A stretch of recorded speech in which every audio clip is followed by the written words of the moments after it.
Oke, selamat bertemu kembali di video pengantar analisis kompleks, atau ya mungkin lebih bagusnya di sini fungsi kompleks saja ya. Nah, konsep di sini di limit kompleks itu betul-betul sama dengan yang di real ya. Jadi kalau di real itu kalau dua variabel limit dari fxy, kalau nilainya real ya, ini xy menuju ke x0 y0 sama dengan L, artinya adalah nilai fx ini bisa dekat ke L asalkan xy nya dekat dengan x0 y0. Jadi di sini cara resminya adalah untuk setiap epsilon positif ada delta positif, demikian sehingga kalau ini jarak antara x min x0 kuadrat plus y min y0 kuadrat kurang dari delta, mengakibatkan nilai fxy itu dengan L kurang dari epsilon ya. Jadi definisi pada fungsi realnya. Nah, pada fungsi kompleks juga sama ya. Jadi definisi, jadi f katakanlah dari S ke kompleks ya, dengan S-nya itu subset dari C ya. Nah, kita akan melihat bahwa sebetulnya cukup titik akumulasi ya. Jadi saya tidak ingin berbagai macam dulu. Mudahnya adalah Z0 itu adalah titik dalam aja, titik dalam dari S ya. Nah, arti dari limit fz Z menuju Z0 ya. Jadi di sini sekarang fungsinya bernilai kompleks. Tentu di sini harus L-nya juga kompleks ya. Ini L-nya kompleks, beda dengan L yang di atas. Bilangan real ini kompleks ya. Jadi artinya adalah persis seperti pada real ya.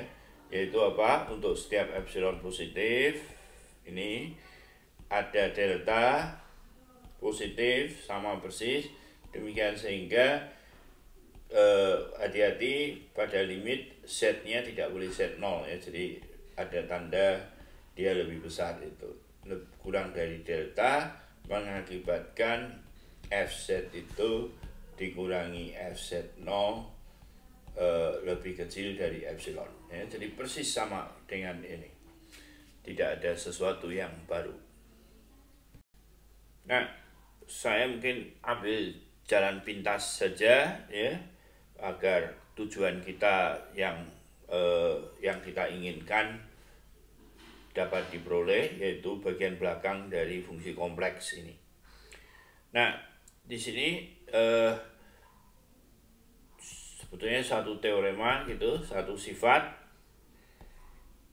Kalau F itu adalah U plus IV ya, maka seperti pada barisan, limit dari fz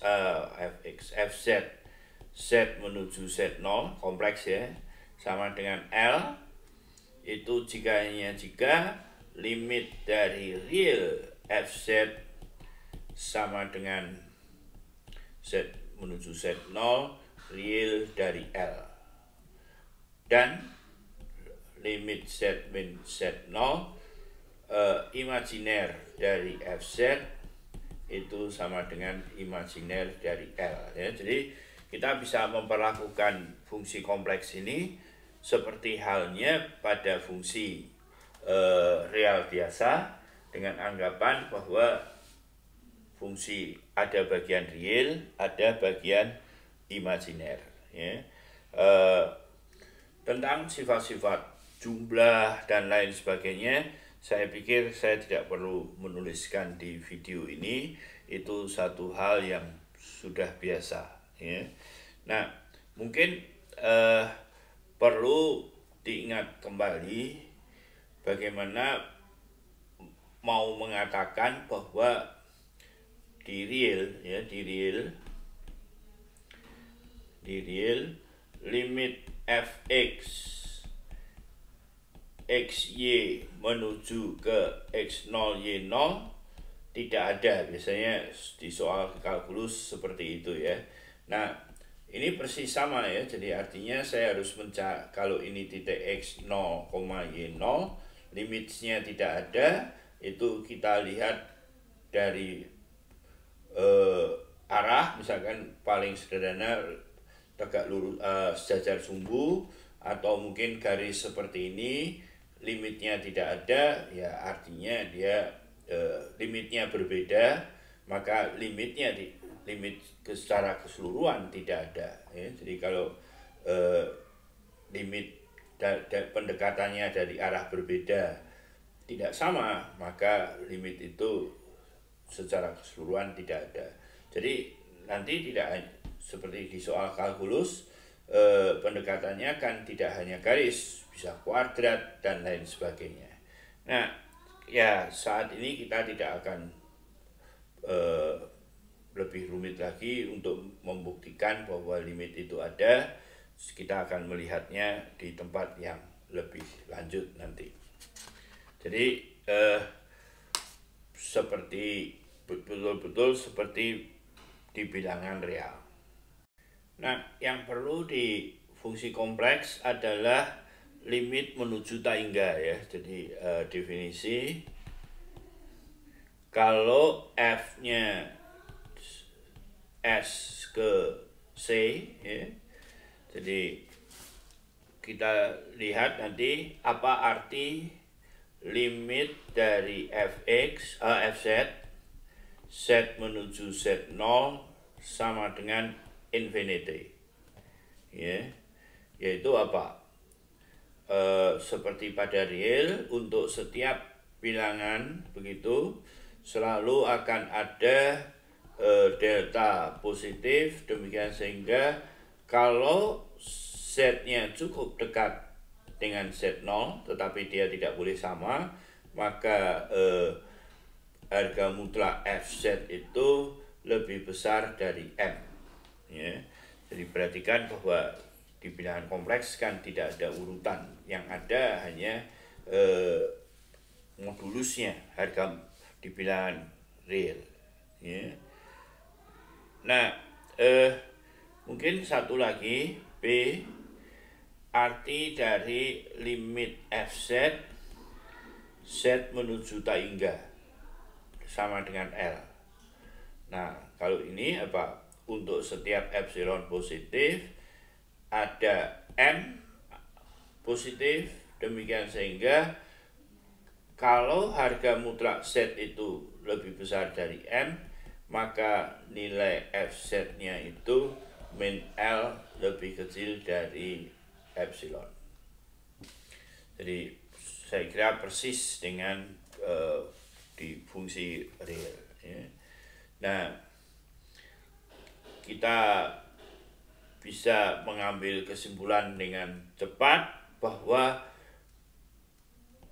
limit dari fz z menuju z0 itu sama dengan tak hingga jika dan hanya jika limit dari, karena ini di sini syaratnya harga mutlak, jadi oleh karena itu otomatis dia juga menuju ke tak hingga, ya.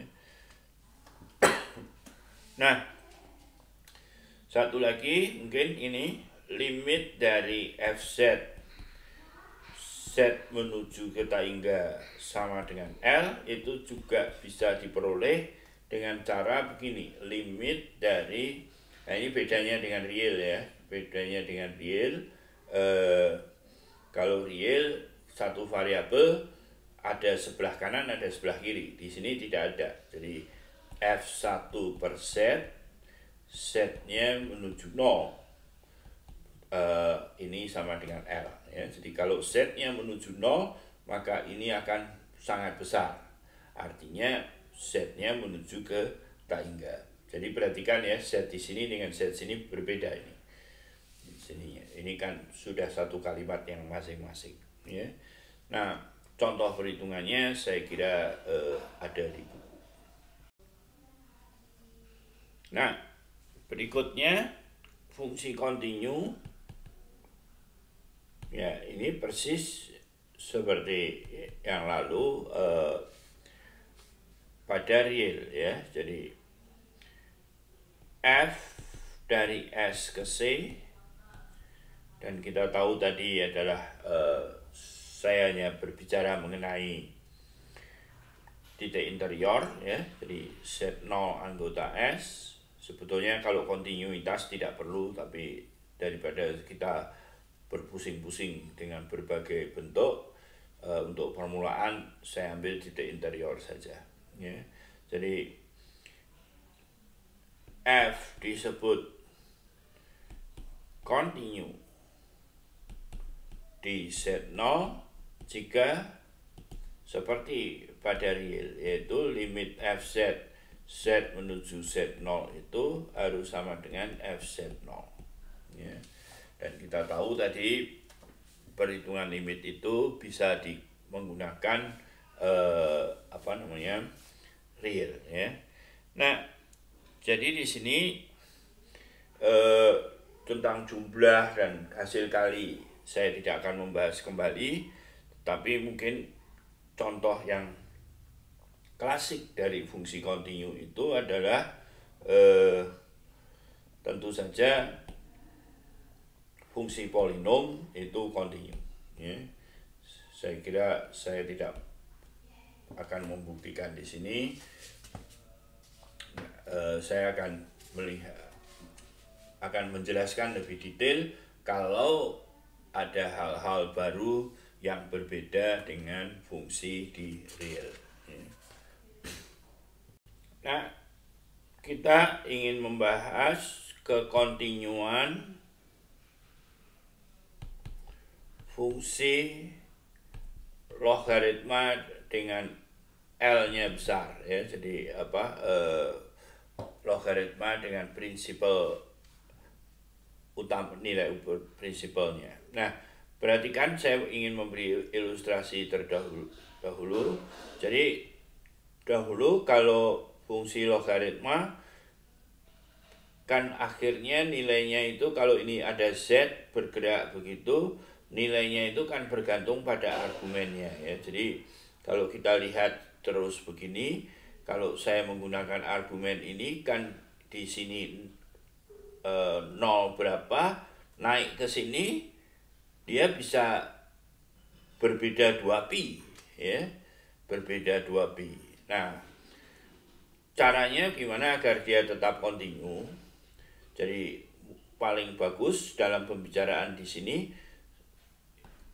ini saya buang ya. Jadi nilainya ini dekat 0 tadi dekat 0 terus saja sampai di sini sudah dekat 2pi ya. Jadi kalau kontinu kan kalau dekat ya harus nilainya berbeda sedikit.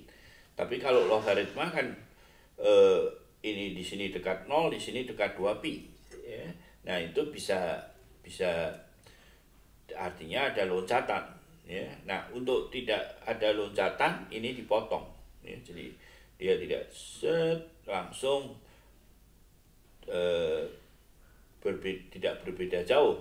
Kalau di sini kan memang dekat ya. Jadi tetapi kita tahu bahwa logaritma itu dipotongnya tidak di sini, tetapi logaritma itu dipotongnya adalah di utamanya ini yang dipotong ya. Jadi kalau logaritma itu S ke C, dengan S-nya itu adalah C dikurangi dengan min tangga sampai 0 ya. Jadi diambil di sini. Nah, kemudian menghitungnya adalah ini dari 0 sampai pi, di sini dari 0 sampai min pi ya. Jadi dia yang berbeda jauh ini kita tidak mungkin berpindahnya lewat ini, ya, dia harus berpindah ke sini, maka logaritma itu fungsi yang kontinu, ya. Saya mungkin hanya sekedar ilustrasi begini, detailnya kalau di video mungkin melihatnya agak rumit, ya. Lebih baik Anda baca bukunya pelan-pelan, tapi gagasannya adalah seperti itu.